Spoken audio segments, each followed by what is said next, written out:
official Jets podcast. We are presented by WinBet. Bet is a team sport. Bet together at WinBet. Eric Allen alongside Jay Douzable.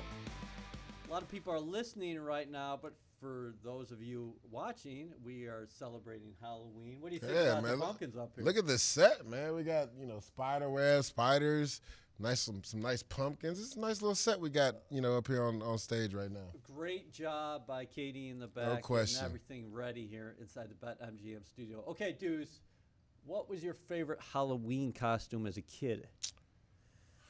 I didn't dress up a lot of Halloweens, but if I would pick one, it was probably Power Rangers, man. Power Rangers? Power Rangers one, man. Okay. Yeah, I think I was what color? I think I was the Black Power Ranger. Yeah, that was cool when I was younger. I never really got involved with Power Rangers. Power Rangers was a thing when I was young, man. It was big. Tell you what, my daughter. Zelda and all them, you know what I'm saying? My daughter loves Paw Patrol. Oh, wow. It's all about Paw Patrol. I've heard about Paw Patrol. Yeah. Paw Patrol is huge right now. That's big. All right, so let's talk some Jets football. The quarterback landscape, as we just discussed with Bart Scott, is completely shifted here. Yeah, for sure. The Jets obviously losing Zach Wilson for 2 to 4 weeks with PCL sprain, and then Mike White took over in relief against the Patriots, and late Monday night it was reported by Mike Garafolo of NFL Network that the Jets had agreed to acquire Joe Flacco. Trade from the Philadelphia Eagles. Yeah. So what's your take on all the comings and goings at the quarterback position? Yeah, a lot has happened in the last 24 hours, right? You got the injury from Zach Wilson. Mike White goes in and plays admirably first to New England Patriots, and then you trade for a guy that was literally just here last year. I know a lot of Jet fans were probably thinking, and even I was thinking at one point last night, like, why now? You put it out there on Twitter. Yeah, well, why now? To me, because you got Coach Saleh came out and said during training camp that we didn't want to bring a veteran guy in because we wanted to give these young guys a chance to develop, right? And then James Morgan gets shipped off to the Carolina Panthers practice squad. Mike White develops quite nicely during training camp, and you roll your first, 7 weeks without a quote-unquote veteran guy. Josh Johnson came out with me in 2008, so he's a veteran guy. He's played a lot of football. Hasn't started as much as Joe Flacco. Man, what a journey. He's had 16 NFL stops, so 13 teams. Yeah, people talk about Fitzpatrick, but Josh is up there too, right? Him and Josh McCown are up there neck and neck about how many teams they played for. So Josh is a guy that's been in the system, was in San Francisco. So to me, it just would have made sense to elevate him while Zach is hurt right now, and if something happened to Mike White, then, Josh Johnson comes in. Well, they bring in Joe Flacco, case in point, maybe to help Zach as far as learning how to be a pro, how to approach the game, and I get all that, but it's going to be a learning curve, and I know that Joe Flacco was in Denver, so it's some similarity to the offenses between, Denver and the Kubiak offense and Michael Ford's offense here with the Jets, but it's still slightly different. We saw Aaron Rodgers, who to me is probably the most talented quarterback we've ever seen in the NFL, struggle in his first year in this type of offense and come back and be an MVP the next year.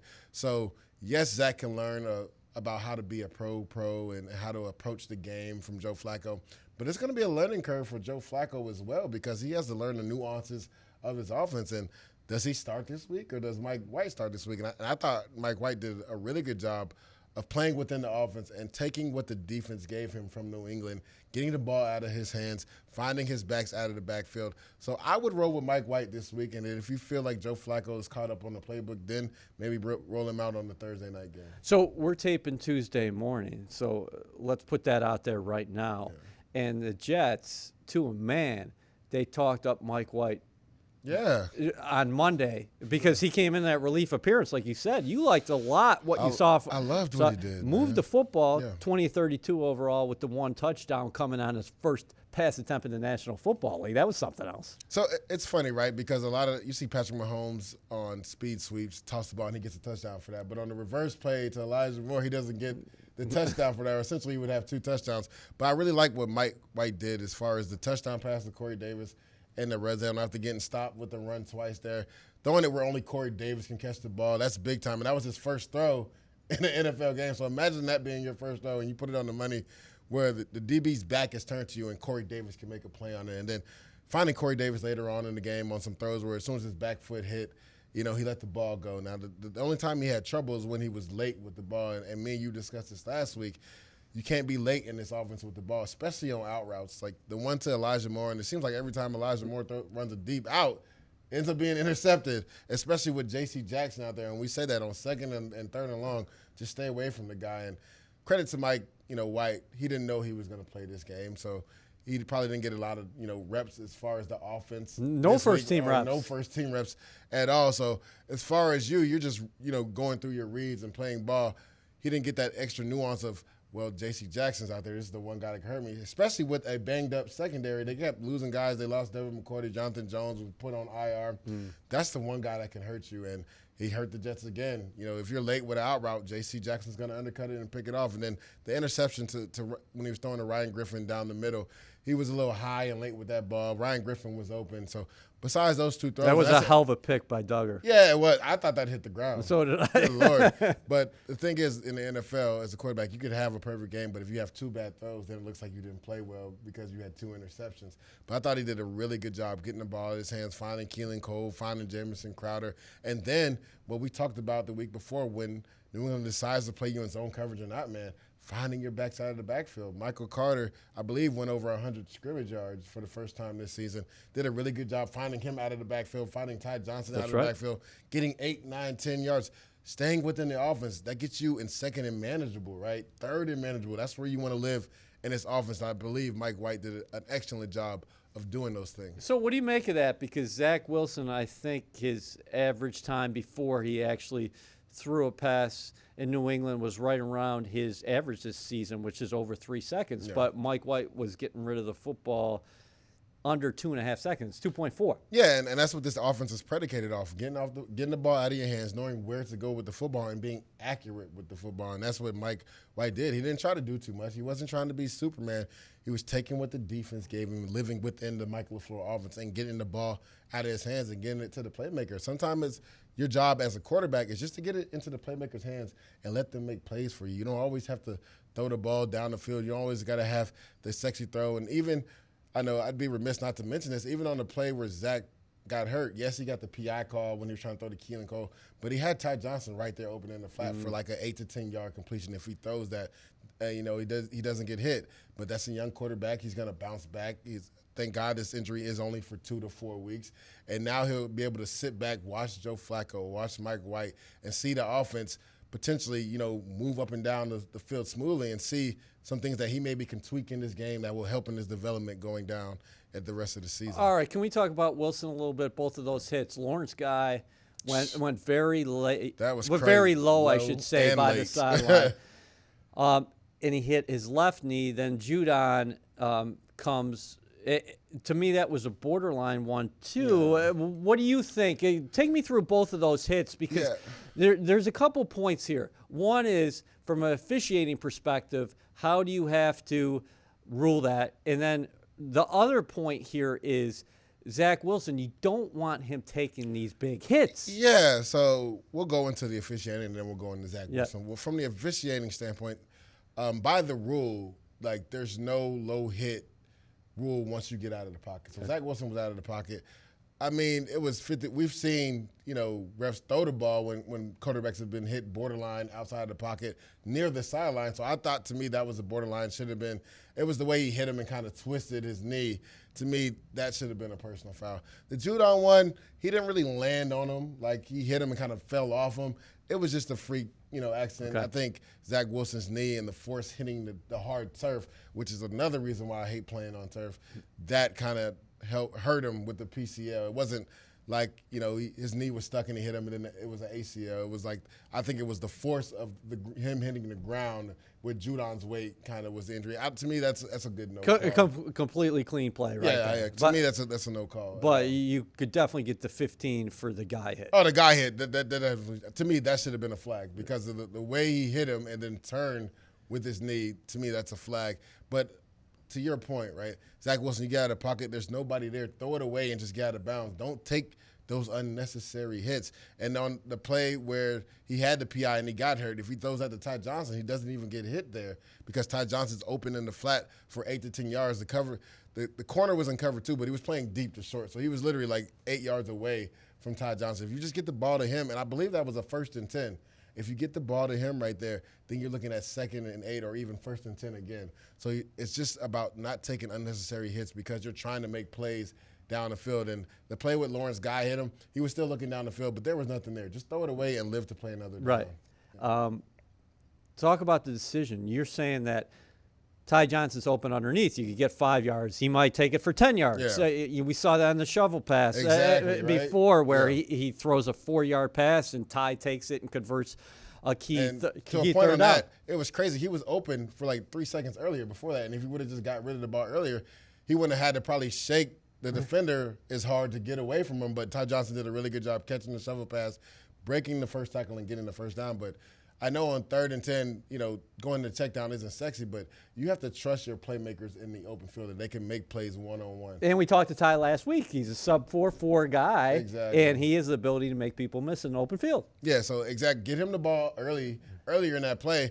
That way it might be, instead of just being 10 to 11 yards, you could have maybe have gotten 15, 20 yards because he would have been able to square the defender up a lot sooner and then been able to make a move and get down the field. Fans at home are probably looking at that pass to Elijah Moore and saying, okay, check in the box because it's unfortunate that he was hurt, so that's obviously a big-time negative. But you get 40-plus yards on the pass interference penalty. Yeah. But was that the right decision? Not only was Johnson open underneath, he threw in a double coverage, didn't he? Yeah, literally. So I believe it was Keelan Cole running the pass. Yes. But, yeah, to me, it wasn't the right decision. One, because you had somebody wide open and the read says to get the ball to the guy in the flat, take the easy completion.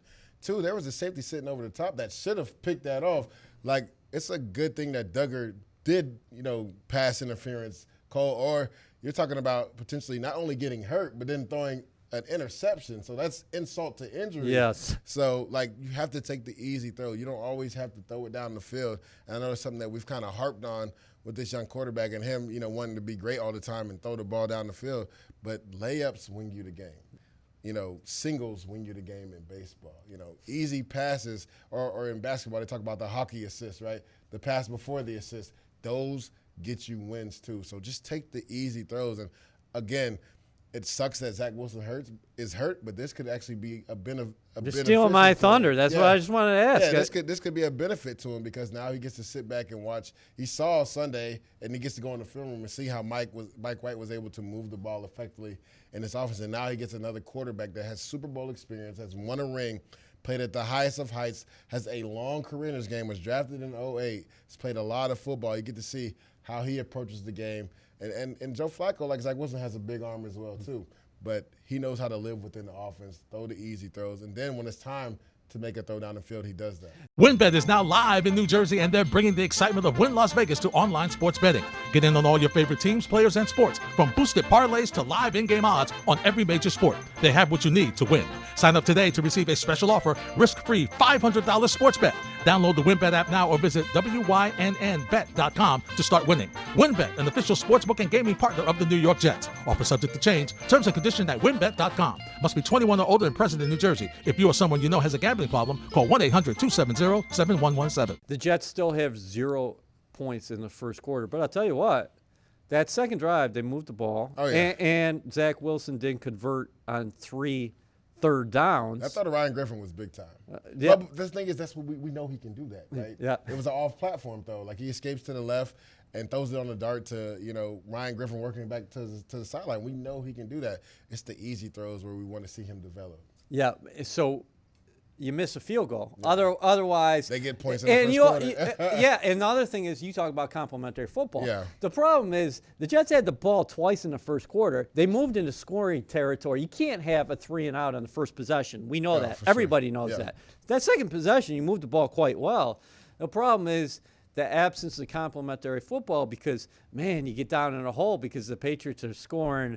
And that was the theme of the day. They scored pretty much on every possession. Yeah. I think they didn't punt until the third quarter. That's right. They scored on the first 6 possessions. Yeah, 9 out of 10. That punt, the only time they didn't get a first down was they were kneeling the ball to end the game. Yep. So, yeah, that as a defense, that sucks because, Robert Saleh's base is a defensive-minded coach, and, that's supposed to be your bread and butter. But it also hurts the development of your offense. You hear Mike LaFleur talk about not getting enough plays, and you don't get enough plays when your defense is out there the whole time.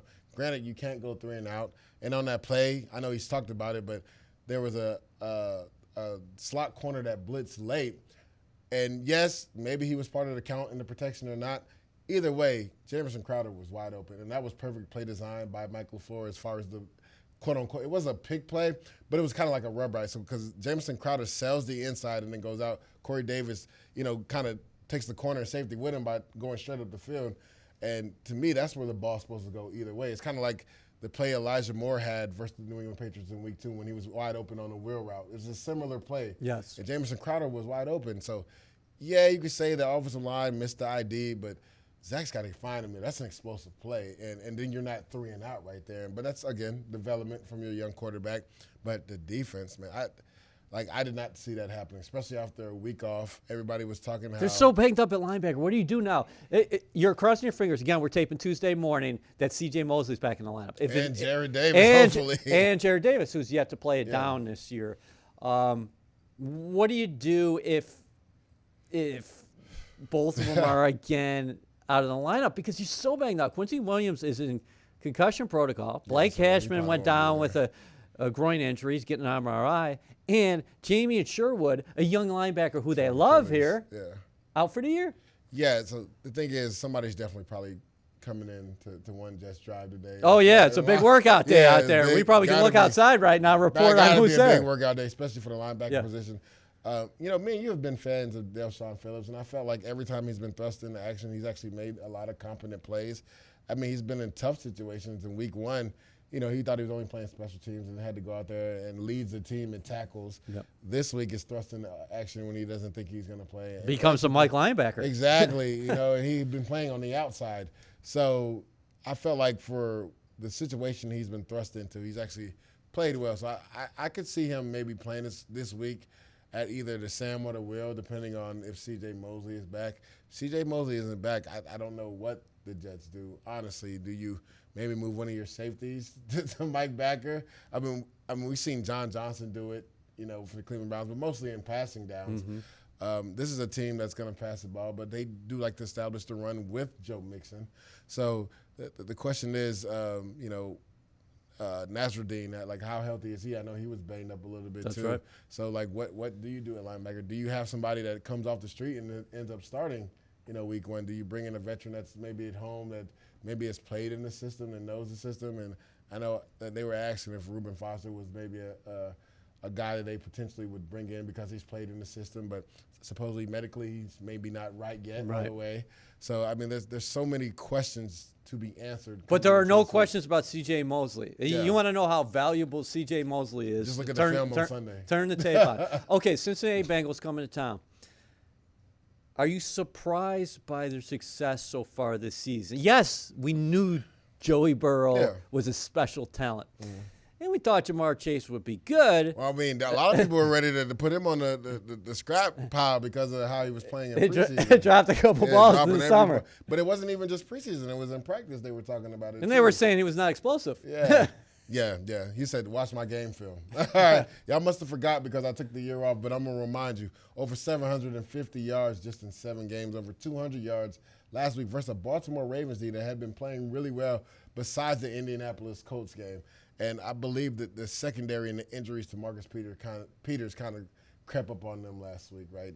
Being able to have 3 complement corners, maybe even 4, really helps Baltimore. But Humphrey is one of the better corners in the league, isn't he? And he was the one that was getting exposed. Yes. But I think a part of that is because they've asked so much of him because of the Marcus Peters injury. Like now he follows the number 1 guy. But even the touchdown to C.J. Usama, he was on him in coverage. And I believe maybe he laxed on that play because there was 13 personnel. They didn't think they would take a shot down the field.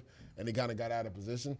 But I think he's also wearing down because they're asking him to do too much. Like you can't ask a guy to take the number 1 corner every single time. Even Jalen Ramsey at L.A. doesn't take the number 1 corner every time. Sometimes they line him up at safety. Sometimes they line him up at slot. Sometimes they move him around. And that's the thing you got to do with Marlon Humphrey too. But you can't ask him to take Jamar Chase, play in and play out every single game because we saw it in Week 1 versus the Las Vegas Raiders.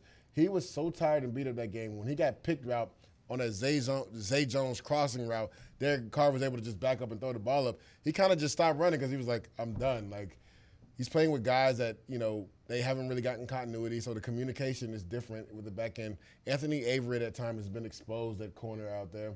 Jimmy Smith is playing decent football, but when you're asking a guy to be Superman at corner, play in and play out, I mean, then you're putting them in categories with Darrell. Man, I hope Ravens fans are listening to this podcast. He's breaking it down. I'm being honest, and I've been talking about it all year long. Like, Lamar Jackson can only do so much, and we saw that Latavius Murray not being in the game kind of hurt them this week. But also their defense not being able to stop anybody in the pass game or in the run game late in that game really hurt them. We see that my guy Calais Campbell is my guy. He's not playing at the level that he once played at. And, Father Time is undefeated, and they don't really have a pure pass rusher on the outside. There's Darius Smiths and the Matt Judons of the world aren't there anymore. Yeah, I know. That's what the Ravens, routinely do. They draft guys and they let them go in free agency to get the compensatory picks back. Well, sometimes you got to keep your own players if you want to continue to win. A huge pickup for the Patriots there in Judon. But let me ask you, though. Yeah. Let's flip to the other side of the ball because we're going to go in depth about Burrow. Why are they playing so much better defensively this year? Because you lose. It's a haulover if you look at it, right? You lose Carl Lawson, and Carl Lawson looked like he was going to have 130 sacks for the Jets during training camp. God, he's unbelievable. Obviously, they opt to sign Hendrickson. Last year, they had 17 sacks. This year, they got 19 sacks. Well, but you know what's happening, right? DJ Reader got hurt early last year. He's back this year. Larry Ogunjobi's playing really well for them. And then they traded for B.J. Hill from the Giants. So what we talked about, early on in the season and during training camp is like Carl Lawson didn't have the gaudy sack numbers was because he didn't have the defensive tackles pushing that pocket. And now they do. Now they do. So when Trey Hendrickson comes around that corner, the quarterback can't step up in the pocket. Yeah. So him and you saw it versus the Baltimore Ravens. Sam Hubbard was a benefactor of that. It wasn't that he just beat his offensive tackle clean. When Lamar Jackson tried to step up, he couldn't, so he had to step back, and he steps right into Sam Hubbard's arms. Trey Hendrickson bending the corner, coming around the edge. Well, when your quarterback can't step up in the pocket, and Lamar Jackson does this better than anybody as far as improvising, being able to step up in the pocket and run or throw the ball. But when he tried to step up, he was like, oh, I can't go here. The defensive tackle's right there. I got to step back. Boom, sack, fumble. So that's the thing. They're really benefiting off of hitting on their free agencies, picks, especially on the defensive line with Trey Hendrickson. And they got Larry Ogunjobi for a cheap one-year deal. They should be looking to sign him back ASAP right now because he's played at a high level. That B.J. Hill trade was monumental for them. The Giants were probably going to either let him go or try to trade him somewhere else. Anyway, he's playing some good football for them. So now they actually got a rotation at the defensive tackle position. And then with Sam Hubbard being a comparable defensive end, we know what Trey Hendrickson can do. And people were saying that he was a one-hit wonder.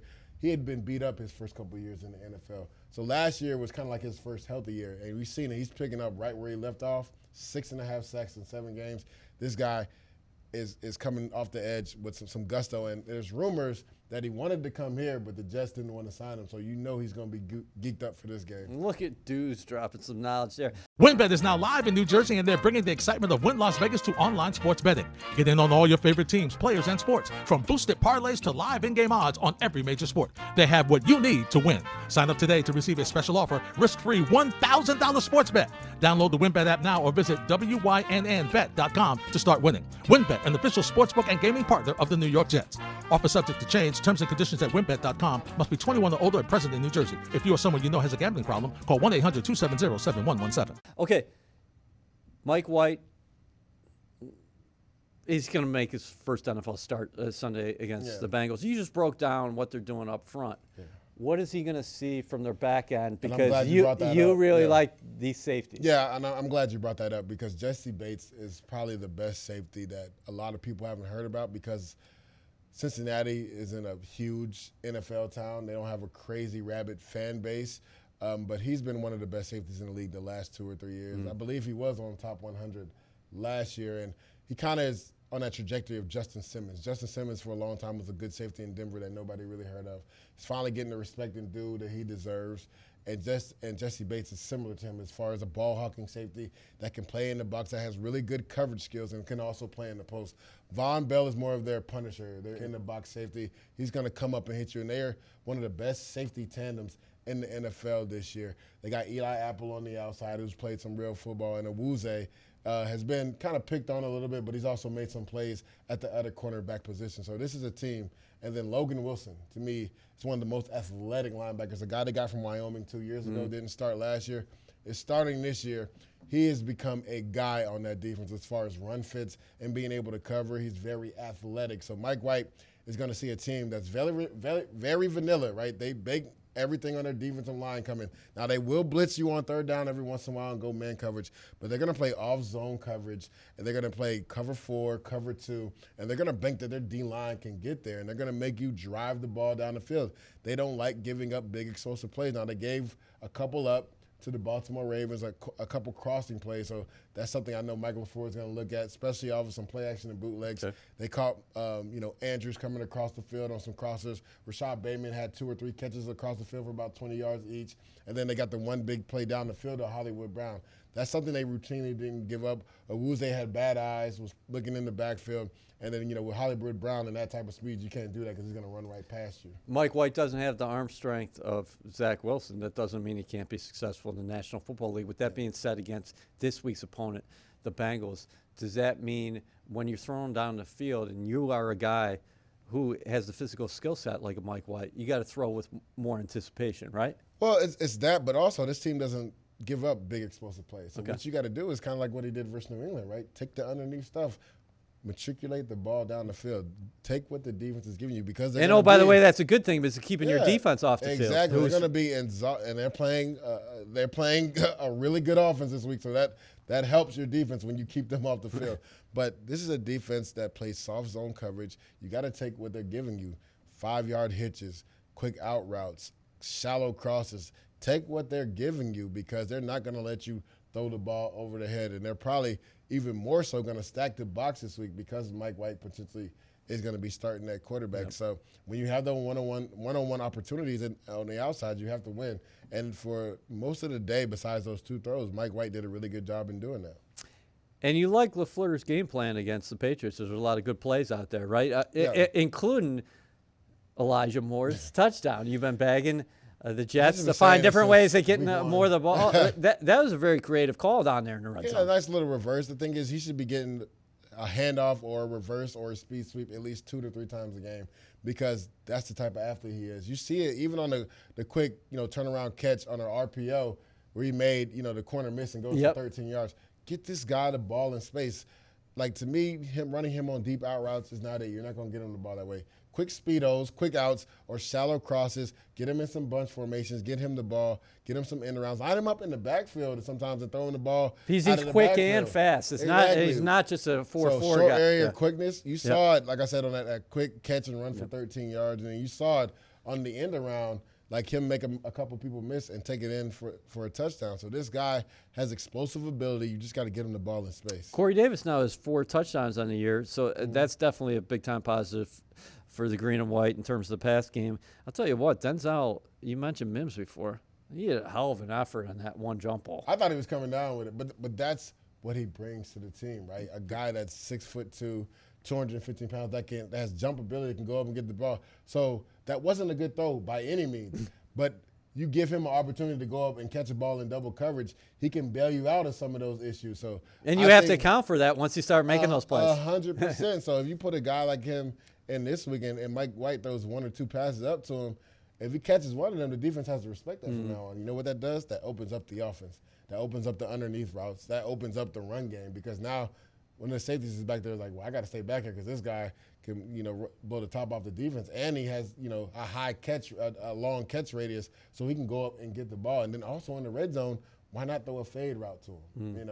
So I believe he had 1 catch towards the end of the game. Hopefully he gets, integrated into the offense even more going forward. Man, this young secondary, we talk about them every week. They're going to be challenged big time by. So they're going to be the biggest challenge to date for sure. Yeah, Joe Burrow, Jamar Chase, T. Higgins, Tyler Boyd, C.J. Usama. Yeah, you just talk about the tight end position. Woo! This is a big play team. Yeah, for sure. So if I'm Robert Saleh or Jeff Ulbrich, I'm bracketing Jamar Chase every play, like literally every play. Joe Mixon is going to have to go for 200 to beat us. Like, literally, the thing is you have to realize what this team is and what they do. So I'll break it down for you. T. Higgins is their outside route guy and their red zone guy. They like to attack him on the outside, and they like to throw the ball to him in the red zone. Tyler Boyd is your intermediate guy in the middle, the shallow crosses, the quick hitches. That's what he does. That's what he's always done as a slot receiver. Jamar Chase has the whole playbook. Like, literally, he can run every route in the route tree, and that's why I would bracket him, because the continuity that he has with Joe Burrow right now is just disrespectful. Like, that 82-yard catch and run, like, it was a quick slant route, but he broke the tackle from Humphreys. Then, like, 2 other people tried to get him. But it shows you the strength that this kid plays with. And then you saw the breakaway speed, like him separate from the DB, and then Justin Houston was chasing him too. Like, he separated. Justin Houston just gave up after, like, 10 yards because he was like, I'm not catching this kid. But that's the type of explosion this kid plays with. And people were saying he wasn't explosive in training camp. This dude hadn't played football in a year. It was going to take him time to get going. And now that everybody's pissed him off. Deuce is pissed. Now that everybody's pissed him off, you see what type of player he is. So I just think as a fan base and coaches, sometimes people just give up on players way too soon. Like, this kid hadn't played in a whole year. Like, it was going to take him some time to get back into football shape, get back to use the, getting that continuity with Joe Burrow. And Joe Burrow was missing a lot of training camp because he was coming off the ACL. So people tend to forget that. So a lot of times he wasn't even throwing and catching with Joe Burrow because he was missing a lot of practice. So once he got that continuity with Joe Burrow, I believe he's like top 5 in receiving yards already, or maybe number 2 behind it's either Devontae Adams or one other guy. He's like number 2 or 3. Adams is like in COVID protocol, so I know they might play even Thursday night. Thursday. Play Thursday night, but they could be without a lot of players too.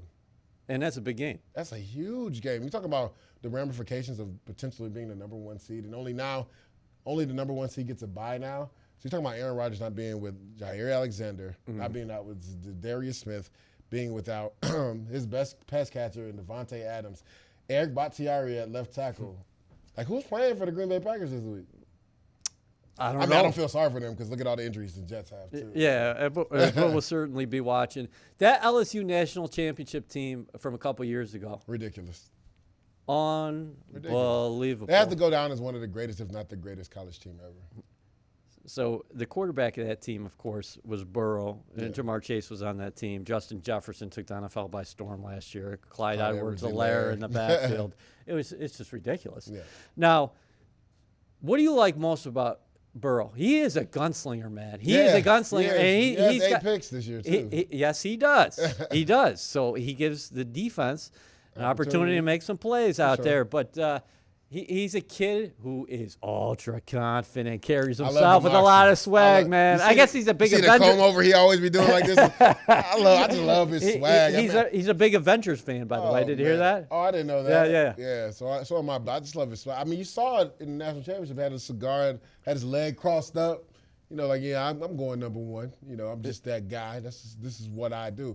But what I really like about Joe Burrow is his pocket presence. Okay. Like on that touchdown throw to Uzomah with Marlon Humphrey was in coverage, it was supposed to be a rollout, but the defensive end got up the field. So what he does is he steps up into the pocket instead of keep rolling out to the right, just steps up into the pocket, throws an absolute dart to C.J. Uzomah on the money, and then C.J. Uzomah's one-on-one with Marlon Humphrey, makes a move and scores a touchdown. So like you see it time and time again, him getting out of trouble because his offensive line isn't the greatest offensive line at all. That's probably the weakness of the Cincinnati team is that offensive line.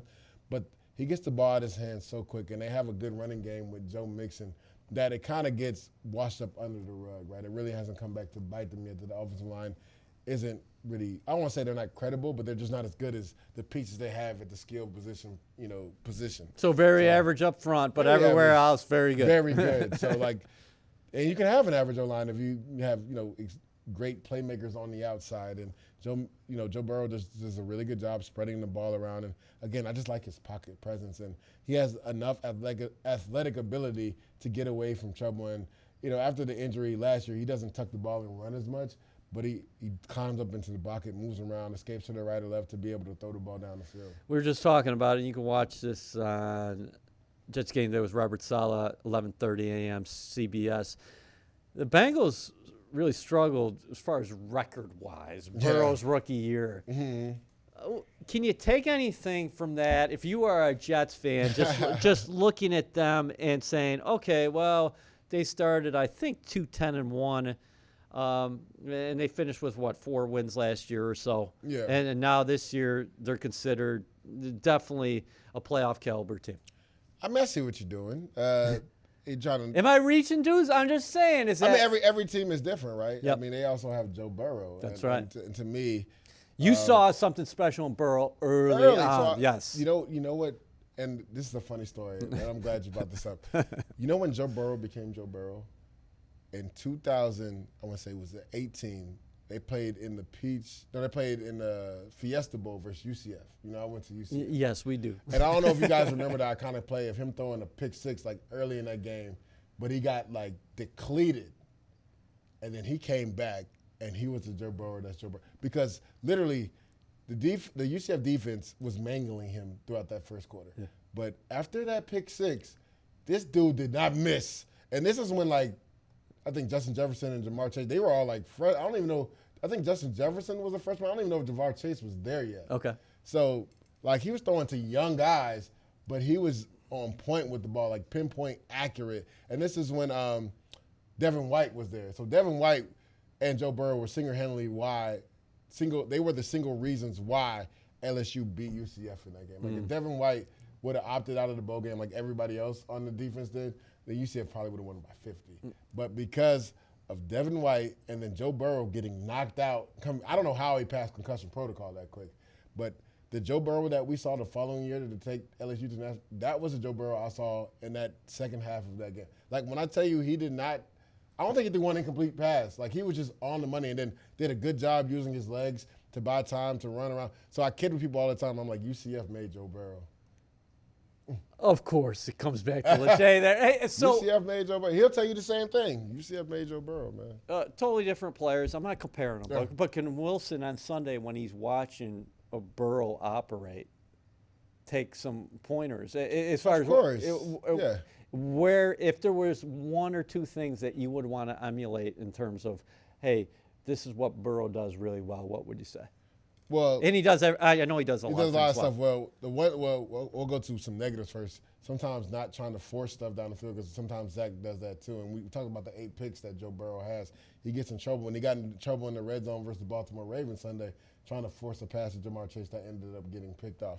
So that's the one negative I would say. Yes. Do not watch that at all. Right. But his ability to buy time in the pocket and not just escape the pocket all the time. And we talked about it on that play on that touchdown to C.J. Uzomah, right? The play was directed for him to go out right on the bootleg, but because the defensive end got up the field, he decided to step up in the pocket, avoid tackler, just having pocket presence, and then throw the ball. Sometimes I feel like Zach Wilson leaves the pocket a little bit too early, unwarranted when he doesn't have to. So I feel like he has to develop in that aspect of his game, and Joe Burrow kind of has done that from year 1 to year 2. Because we saw a lot last year, he would escape the pocket early, and eventually he ended up getting hurt because of it, right, on a run, escaping the pocket.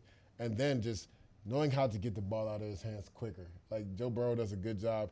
He has 3 of the best receivers in football, knowing where to go and how to attack defenses and getting the ball out of his hands really quick. Joe Burrow does a really good job of doing that. So I would say Zach Wilson can watch that.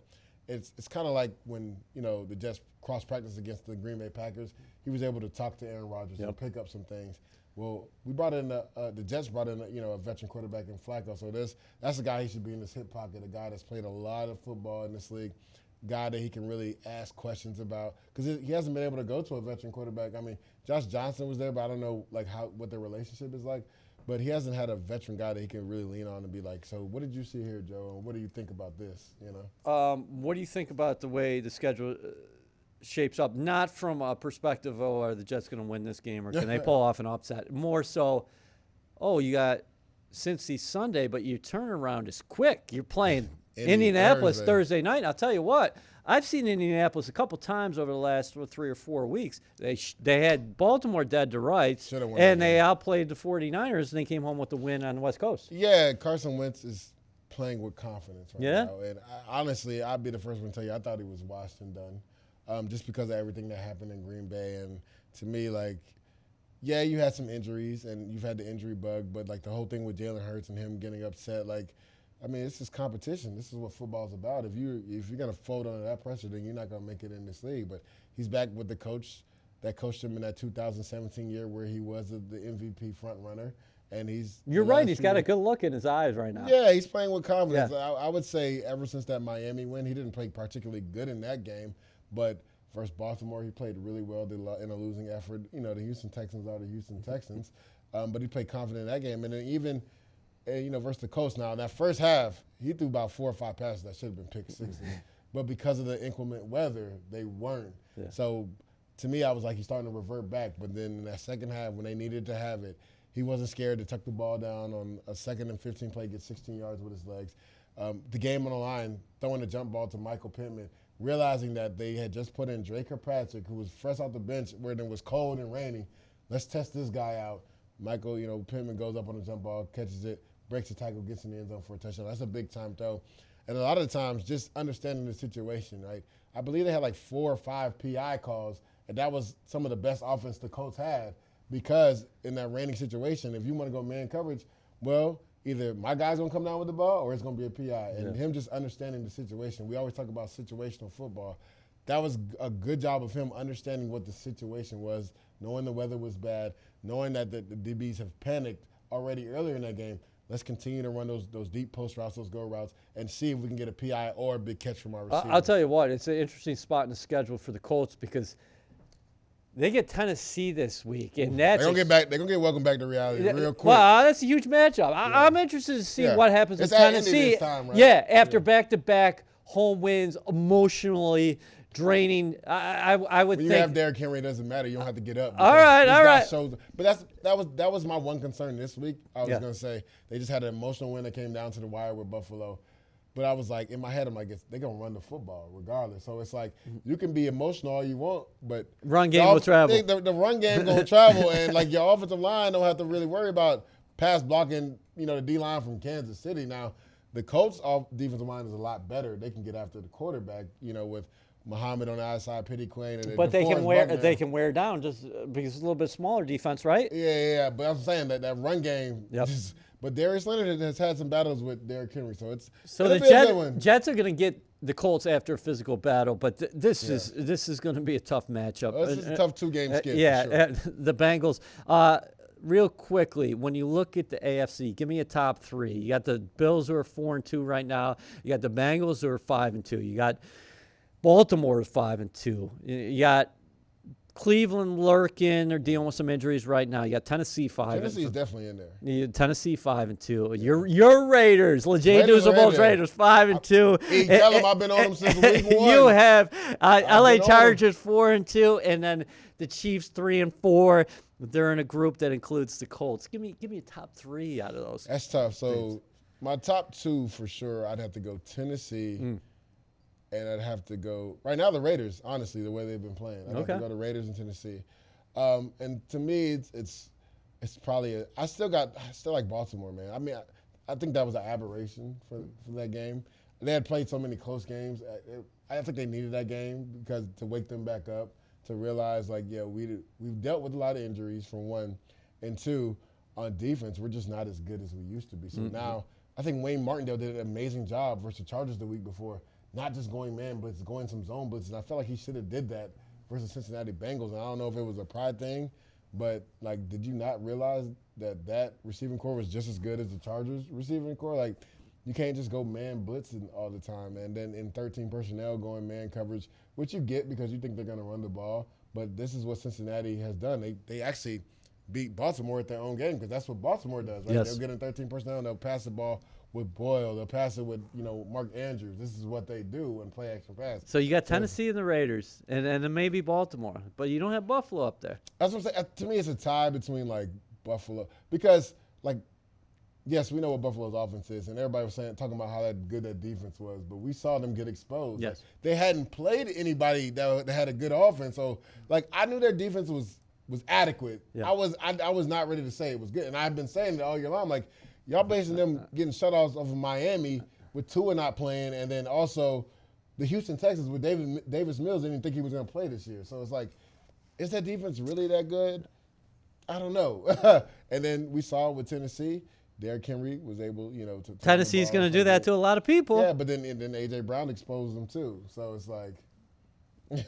Bill scored 31 points that game. They did, but had a 4th and 1. No, but that's what I said. We know what their offense Yeah. is. Their offense is going to be there every game. They're going to score 30. But it's going to be the same thing with Tennessee. Can their defense match with the offense? All right, so let's get to can Josh Allen not have bad turnovers? Let's get to the NFC real quick. Man, I love what I'm seeing out of the Dallas Cowboys.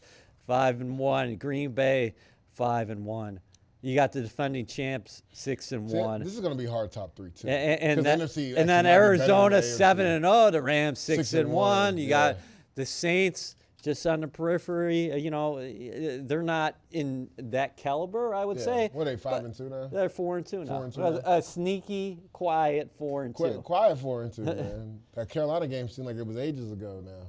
So who you got out of that? I mean, you got to put Arizona in there, undefeated. Lee's undefeated. I've got the Rams in there too. Now, to me, it comes down to either Green Bay or Dallas. And right now, I would lean towards Dallas just because of the injuries to Green Bay. And we'll see what it's like on Thursday. We'll learn a lot about that team Thursday versus Arizona. I love the playmakers on the Cowboys' defensive side of the ball because with Diggs and Parsons, and they have not had that. Yeah, they haven't had that, but also they're getting good contributions on D-line from Randy Gregory. Mm-hmm. It's been 6 years since they've been waiting for this guy to really turn it on, and he's finally turning it on this year. So you got to love, what their offense is. It's explosive. When Dak throws 50 times, they usually lose the game. But they've been way more balanced with Tony Pollard and Ezekiel Elliott both running the ball. They're both slated to go over 1,000 yards this year. And then Dak being able to pick and choose when to throw to CeeDee Lamb, when to throw to, Amari Cooper. And they still haven't – Gallup's injured. He hasn't been back yet. So imagine when he comes back. And Cedric Wilson stepped up and nice in that slot position too. So they're an explosive offense, have a really good offensive line. Defense, they have playmakers. They still give up a ton of pass yards. But, Diggs and Parsons and Randy Gregory, they got some complementary pieces on defense where they can make a run. Well, this weekend's going to be fun. It starts Thursday night, as Deuce was talking about, Green Bay at Arizona. Ooh. Those Packers Will banged anybody from up. Green Bay be playing is the question. We'll have to see, and we'll have to see what happens with the Jets and the no longer upstart Cincinnati Bengals. They're for here. real. They're They're for here. real. So we'll have to see what the Jets' answer is this week and Mike White's first professional start. We'll see you next week.